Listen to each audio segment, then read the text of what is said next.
ایک دور دراز گاؤں میں ایک بوڑھا آدمی رہتا تھا جس کا نام رفیق تھا۔ رفیق کی زندگی کا سب سے قیمتی سرمایہ اس کی بیٹی سارہ تھی۔ سارہ ایک خوبصورت، نیک سیرت اور محبت بڑی لڑکی تھی جس کی ہر کوئی عزت کرتا تھا۔ گاؤں والے رفیق کی بھی عزت کرتے تھے، مگر وقت گزرنے کے ساتھ ساتھ لوگوں کے دلوں میں اس کے لیے احترام کم ہونے لگا، اور کچھ ایسا ہوا کہ سب نے اسے نفرت کی نگاہ سے دیکھنا شروع کر دیا۔ رفیق ایک زمانے میں گاؤں کا ایک بہت اچھا آدمی تھا۔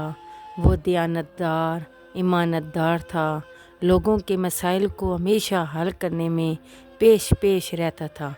مگر وقت گزرنے کے ساتھ ساتھ اس کی صحت خراب ہونے لگی اور وہ ذہنی طور پر کمزور ہو گیا۔ وہ اکثر چڑچڑا رہنے لگا اور لوگوں کے ساتھ سخت رویہ اختیار کرنے لگا، لیکن بیٹی سارہ اس کا خیال رکھتی تھی اور ہر موقع پر اس کا ساتھ دیتی تھی۔ ایک دن سارہ کے لیے رشتہ آیا۔ لڑکا بہت خوبصورت، پڑھا لکھا اور بہت نیک تھا۔ گاؤں والے بھی اس رشتے کو پسند کرتے تھے اور خوش تھے کہ سارہ کو ایک اچھا شوہر ملے گا، مگر رفیق نے اچانک انکار کر دیا۔ وہ چاہتا تھا کہ سارہ ہمیشہ اس کے ساتھ رہے، اس کی دیکھ بھال کرتی رہے۔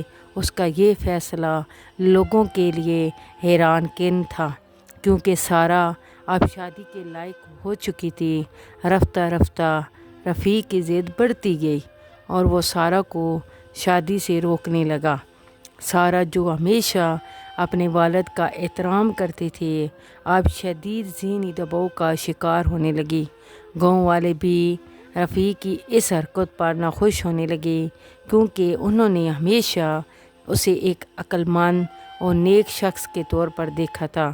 پھر ایک دن ایسا ہوا کہ رفیق کو گاؤں کے سامنے سارہ کو زبردستی یہ کہنے پر مجبور کیا کہ وہ شادی نہیں کرنا چاہتی۔ یہ سنتے ہی گاؤں میں ہلچل مچ گئی۔ کچھ لوگ سمجھے کہ سارہ اپنے باپ کے دباؤ میں ہے، اور کچھ کو لگا کہ شاید سارہ کی اپنی مرضی ہوگی۔ لیکن حقیقت تب کھلی جب سارہ نے ایک دن اپنی سہیلی سے دل کا حال بیان کیا۔ اس نے کہا اس کا باپ اسے اپنی زندگی کا قیدی بنانا چاہتا ہے اور اسے کہیں جانے نہیں دیتا۔ وہ یہ چاہتا ہے کہ وہ شادی نہ کرے، اس کی دیکھ بھال کرے، اس کا خیال رکھے۔ یہ بات اس نے اپنی سہیلی کو بتائی۔ اس کی سہیلی نے یہ بات پورے گاؤں میں پھیلا دی۔ جب یہ بات گاؤں والوں تک پہنچی تو سب کو بہت غصہ آیا۔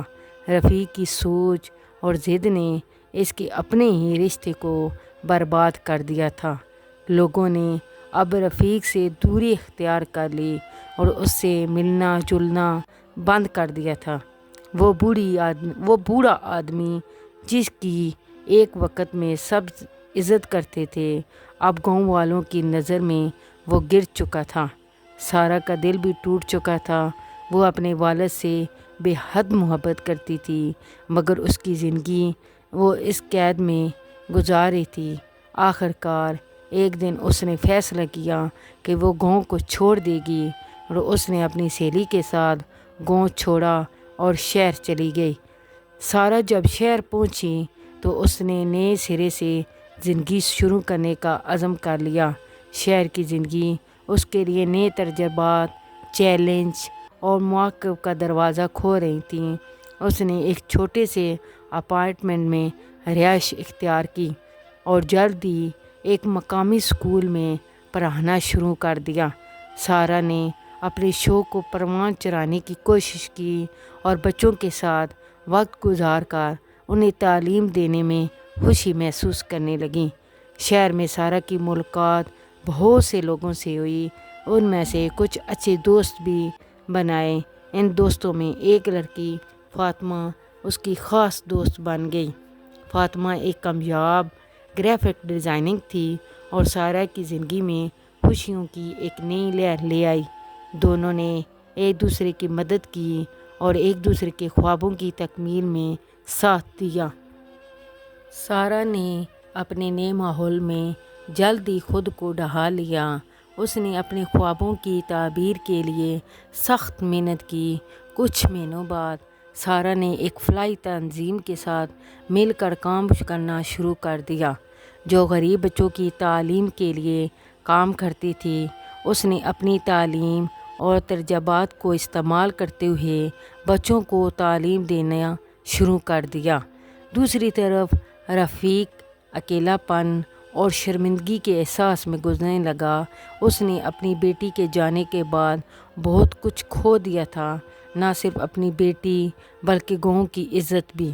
وقت کے ساتھ ساتھ اس کی صحت مزید بگڑنے لگی اور وہ اکثر بیمار رہنے لگا۔ گاؤں کے لوگ بھی اس کی حالت دیکھ کر بہت افسوس کرتے تھے، مگر اب وہ اسے دور رہتے تھے۔ کچھ مہینوں بعد سارہ کی محنت رنگ لانے لگی۔ اس نے بچوں کے لیے کچھ تعلیمی پروگرام شروع کیے جو بہت مقبول ہوئے۔ اس کی محنت کو دیکھتے ہوئے ایک معروف تعلیمی ادارے نے اسے ملازمت کی پیشکش کی، جس سے اس کی زندگی میں مزید بہتری آئی۔ سارہ نے اس ادارے میں کام کرتے ہوئے بچوں کی تعلیم کی بہتری کے لیے کئی منصوبے بنائے اور اس کام کی شہرت شہر بھر میں پھیل گئی۔ کچھ وقت گزرا تو رفیق کو اپنی غلطیوں کا احساس ہوا۔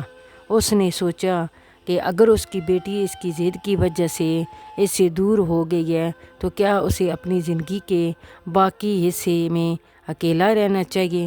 اس نے اپنے گاؤں کے بزرگوں سے مشورہ کیا اور ان کی مدد سے اپنے دل کی باتیں گاؤں کے لوگوں کے سامنے رکھیں۔ رفیق نے اپنی غلطیوں پر ندامت کا اظہار کیا اور لوگوں سے معافی مانگی۔ اس نے اپنی بیٹی کی خوشی کو اپنی خوشی سمجھا اور اس کے حق میں دعا کرنے لگا۔ گاؤں کے لوگوں نے رفیق کی توبہ کا احترام کیا، مگر وہ جانتے تھے کہ سارہ کی زندگی اب اس کے باپ سے دور ہے۔ ایک دن سارہ نے سنا کہ اس کی والد کی حالت بہت خراب ہے اور وہ بہت بیمار ہے۔ اس نے فاطمہ کے ساتھ مل کر فیصلہ کیا کہ وہ اپنے والد کو ملنے جائے گی۔ جب وہ گاؤں پہنچی تو اس نے اپنے والد کو اپنے کمرے میں لیٹا ہوا پایا۔ رفیق کی آنکھوں میں ندامت اور محبت کی جھلک تھی۔ سارہ نے اپنے والد کے پاس بیٹھ کر ان کی حالت کا معائنہ کیا اور کہا، ابا، آپ میرے ساتھ جو کچھ کیا ہے وہ مجھے بہت تکلیف دیتا تھا، مگر میں جانتی ہوں کہ آپ صحیح راہ پر آ رہے ہیں۔ رفیق نے اپنی بیٹی سے معافی مانگی اور کہا، میں نے تمہیں کھو دیا اور اپنے آپ کو بھی کھو دیا۔ میں نے خود غرضی کی اور تمہیں قید میں رکھا، مجھے افسوس ہے۔ سارہ نے اپنے بابا کو معاف کر دیا۔ اس نے محسوس کیا کہ اس کے والد کو اب اپنی غلطیوں کا احساس ہو چکا ہے۔ وہ اس کی محبت کی اہمیت کو سمجھ رہا ہے۔ سارہ نے اپنے والد کی دیکھ بھال کی اور انہیں دوبارہ بہتر ہونے میں مدد فراہم کی۔ انہوں نے ایک دوسرے کے ساتھ وقت گزارنا شروع کیا اور سارہ نے اپنے والد کو محبت اور خیال کے ساتھ دوبارہ زندگی گزارنے کا موقع دیا۔ یہاں سے ان کی زندگی ایک نئے سرے سے شروع ہوئی۔ رفیق نے سارہ کے لیے ہمیشہ کے لیے اپنی سوچ کو تبدیل کر لیا تھا اور سارہ نے اپنے والد کی دیکھ بھال کر کے ان کے درمیان دوبارہ ایک محبت کا رشتہ قائم ہو گیا۔ یہ کہانی ہمیں یہ سبق دیتی ہے کہ زندگی میں بعض اوقات تعلقات میں پیچیدگیاں آتی ہیں، مگر محبت، معافی، سمجھوتا ہمیشہ ایک نیا آغاز کر سکتے ہیں۔ سارہ اور رفیق نے اپنی غلطیوں سے سبق سیکھا ہے اور اپنی زندگی میں خوشی اور سکون حاصل کیا ہے۔